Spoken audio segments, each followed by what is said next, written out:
За зөвхөн өнөөгийн хөтөлбөртөө эргээд тавтан морил би та бүхэндээ яг одоо энэ өнөөдрийн нэвтрүүлгийн нэм гарагийн таны амралтын зориулсан нэвтрүүлгийнхаа эхний ярилцлагыг хүргэх гэж байна. За энэ ярилцлага маань юуны тухай байх вэ гэхээр эрүүл хүнс.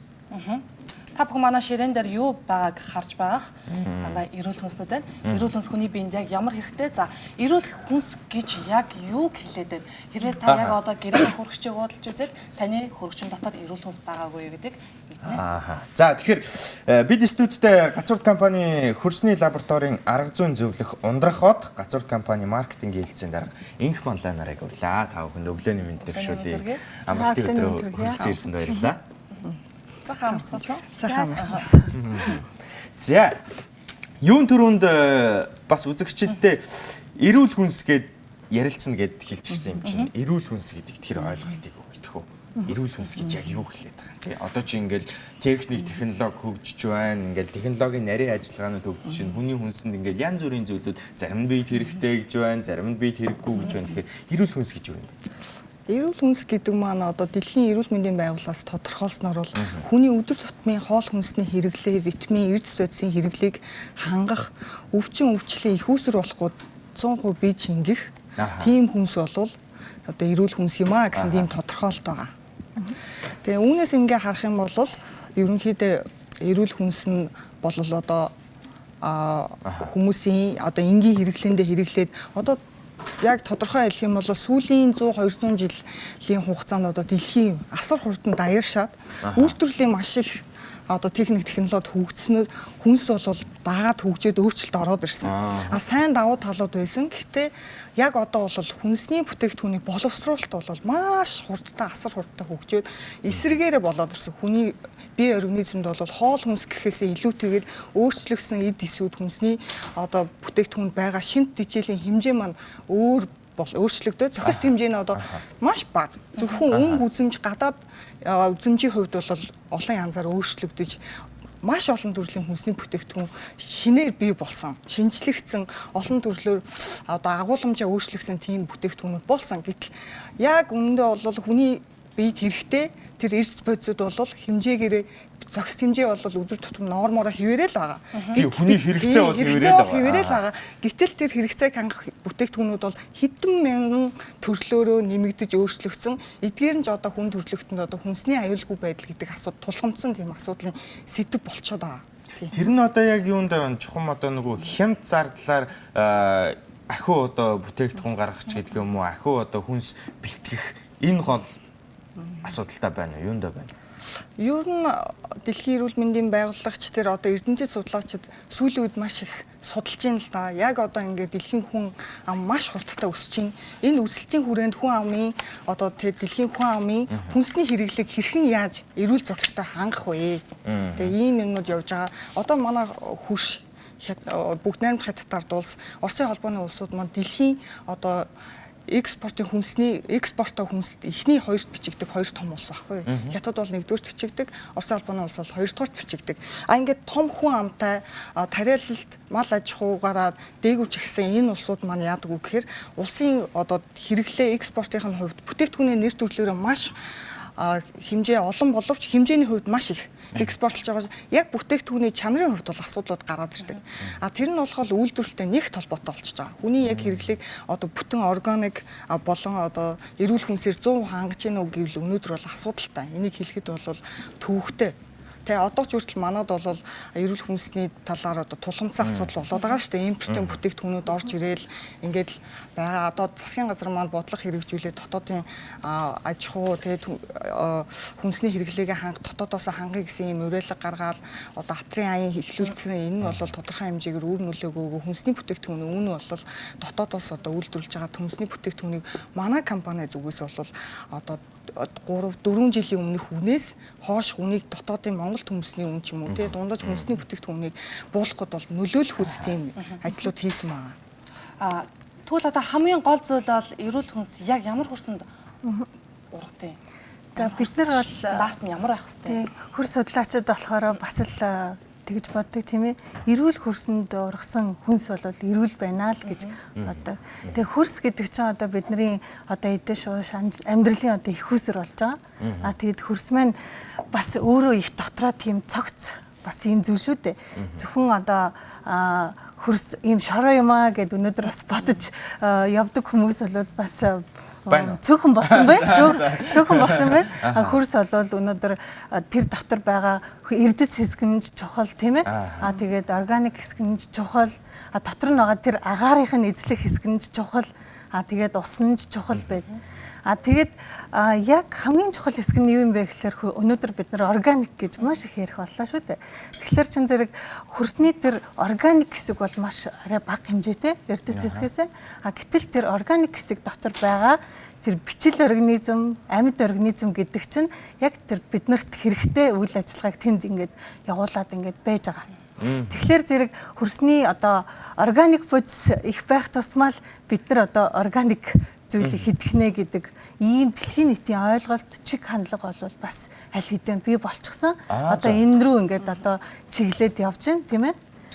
Одоо энд байгаа ингээд энэ хүнсний ногоонуудаас ингээд нэг нийтлэг юм гэх юм бол бүгдээрээ л адилхан хөрсөн дээр орчих тийм. Монголын цэвэр одоо тий Монголын хөрсийг ингээ яг ярьж үзэх юм бол одоо хөрш оронтойгоо харьцуулаад үзье л да.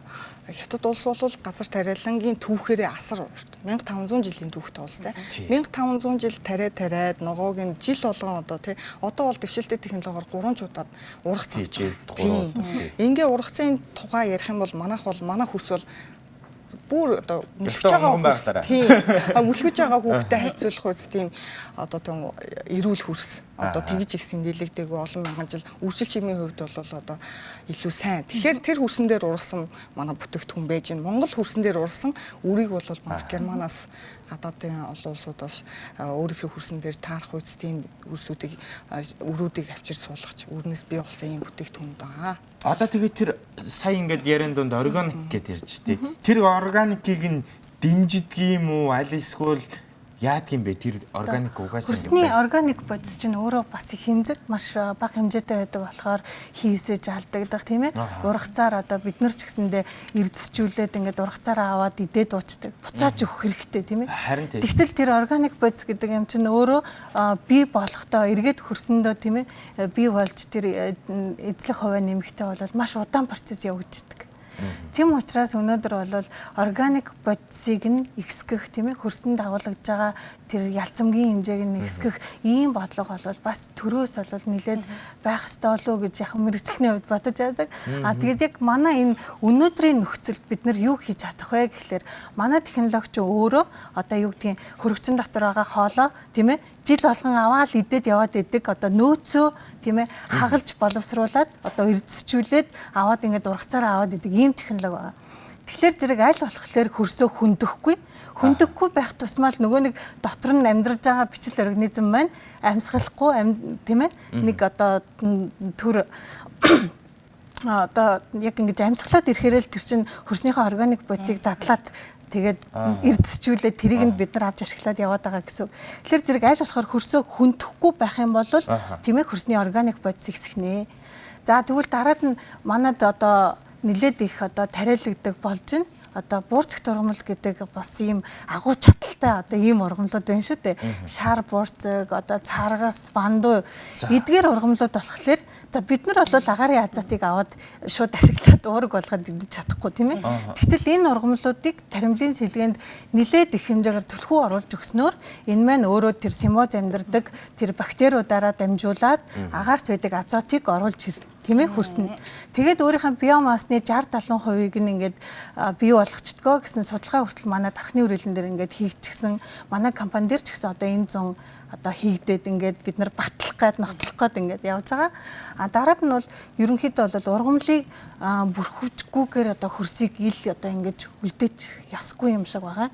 Тийм ээ. Ерөөсөө ил задгаа ингээд хөрс байна гэдэг чинь салхинд хийсэд явчихж байна. Хөрсний тэр жижиг механик бүрэлдэхүүн эрдэс хэсэг маань тий хамгийн жижигхэн хэсэг нь хөнгөн юм чинь хийсэд явчихж байна. За органик хэсэг маань бас ингээд хийсэд явчихж байна. Тийм учраас одоо энэ зарчмал тарималтай одоо энэ газар тариалан руу орё гэсэн юм байна. Бас нэгэн шинэ зүйл ярьж штэ. За ер нь бол яг хуу шинэ биш бид нар мэддэг манай Монголын одоо газар тариаланд ажиллаж байгаа эрдэмтдийн одоо судалгаа шинжилгээний бүтээл бол маш их тэрийг бол авч хэрэглэх тийм ээ. Тийм амьдралд хэрэгжүүлэх өнөөдөр ийм шаардлага байгаа болов уу гэж бодъё. За дараад нь хамгийн чухал юм нь одоо органик бордоо тийм ээ. Энийг бол үнэхээр одоо бас Монголд хийх хэрэгтэй.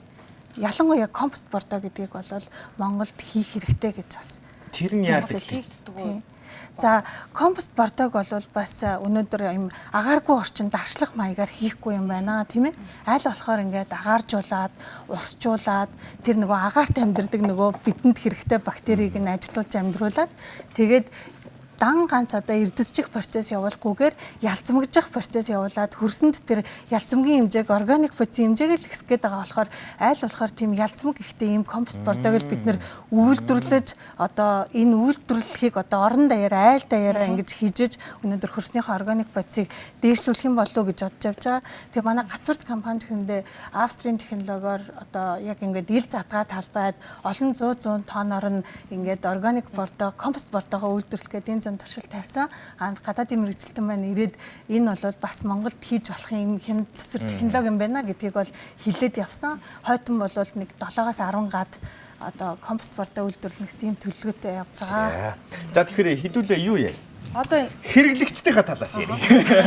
Та бүхний талаас бол тийм байдаг юм байж. Бидний зүгээс одоо ингээ хэрэглэгчийн зүгээс тий. яаж бид нар яг эрүүл хүнсийг сонгож авах вэ? Тий. Тэр хаанаас гаралтай тий? Гарал үүслийг нь яаж мэдэх юм? Энэ одоо жишээлбэл би төмс авлаа гэж бодоход яг эрүүл төмсийг би яаж сонгож авах вэ? Эрүүл төмс бусад төмсөөс яг юугаараа ялгаатай байдаг вэ? Яг одоо Монголын зах зээл дээр төмс хүнсний ногоо дотооддоо бол ер нь дийлэнх хөвийг хангах тийм боломжтой гэж үзээд одоо ингээд бид нар одоо ерөнхийдөө борлуулалтын яамтнаа ингээд судалгаа хийгээ явахаар Монголын энэ Улаанбаатарт байгаа зах бөөний худалдаа хүнсний төлхүүдээр яваад үзэхээр нэлийн дотоодын хүнсний бүтээгдэхүүнүүд байгаа. Одоо Монгол төмс гээл бичсэн, тэнтхий гэж бичсэн. Тэрийг бол үгүйсэхгүй Монголд зөндөө олон аж ахуй нэгжүүд, жижиг гэр бүлүүд бичсэн одоо фермдээ тарьж байгаа тиймнүүд байгаа. Гэтэл гарал үүслийн тухай одоо хамгийн чухал ярмаар байна. Одоо хэрэглэгч болвол зөв мэдлэгтэй хэрэглэгч сонголтоо л хийнэ. Гэтэл одоо штэ одоо бүх хүн ярьж байгаа импортоор одоо хилээр өдөрт хэдэн 10 тонн хүнсний ногоо орж ирж байгаа нэг үг хэлэхээр. Гэтэл тэр хүнсний ногоонууд хаачж байгаа гэдэг асуудал одоо байна шүү дээ. Одоо импортоор орж ирсэн тэр олон мянган тонн ногоо гэтэл хүнсний зах дэлгүүрт очихоор Монгол төмс, Монгол луван та үнэхээр импортын гэсэн ч юм уу хятад гэж хэлсэн шошготой бүтээгдэхүүн харахгүй.